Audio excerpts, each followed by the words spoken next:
The National Hurricane Center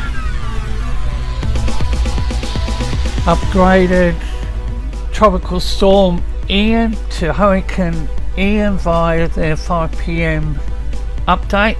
Ian becomes a hurricane again, taking aim at the Carolinas and Georgia with life-threatening flooding, storm surge and strong winds. Hurricane Ian is currently located 29.3 degrees north, 79.9 degrees west. It's about 240 miles, 390 kilometers south of Charleston, South Carolina, 335 miles, 540 kilometers south-southwest, Cape Fear, North Carolina.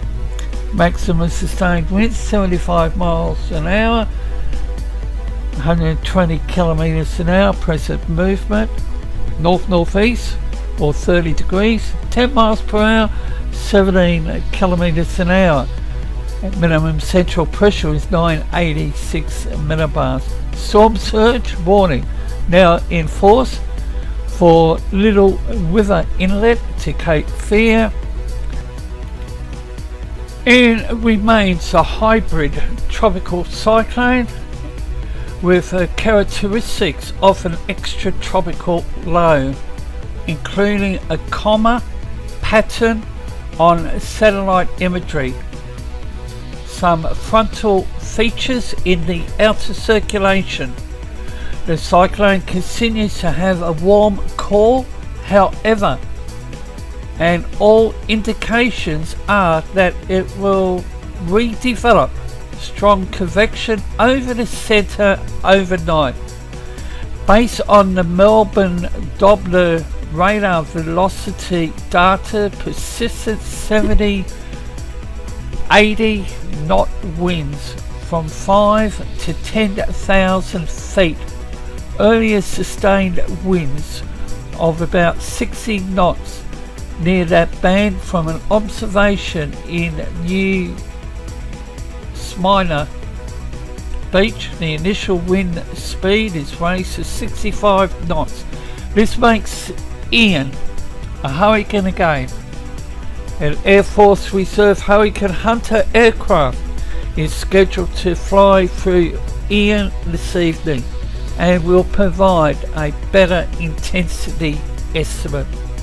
Ian finally appears to be making more of a turn to the north-northeast this afternoon and should turn to the north overnight due to the incoming trough diving southward over the southern United States, then north-northwest on Saturday with an increase in forward speed. While the overall synoptic pattern is similar in all of the models, Ian has been un-cooperative and remains right of the previous track. Thus, the new forecast is adjusted to the east and lies east of the model consensus. Assuming Ian redevelops thunderstorms near the core overnight, it should take the expected north-northwest turn, but this shouldn't be considered a confident forecast yet. Because of the uncertainty, the hurricane warning has been extended eastward into North Carolina to Cape Fear. The hurricane is currently moving over the Gulf Stream and will continue for the next 24 hours or so, where it has some time for further re-intensification. Additionally, the trough interaction should provide a baroclinic energy kick. Note those words. These factors point to some strengthening before landfall tomorrow. The new forecast is close to the GFS and regional hurricane models, and is a bit stronger than before. It should be emphasized that while we don't expect Ian to be a classic hurricane at landfall, this does not diminish the danger it poses. Strong winds, storm surge will also extend far from the center and will begin well before the center arrives. The key messages are strong in nature, life-threatening storm surge through Friday along the coast of northeastern Florida, Georgia, South Carolina. Residents in those areas should follow any advice given by local authorities. Hurricane force winds expected, as mentioned, along the coast of South Carolina, southeastern North Carolina, beginning early Friday. And as mentioned, hurricane warning is now in effect.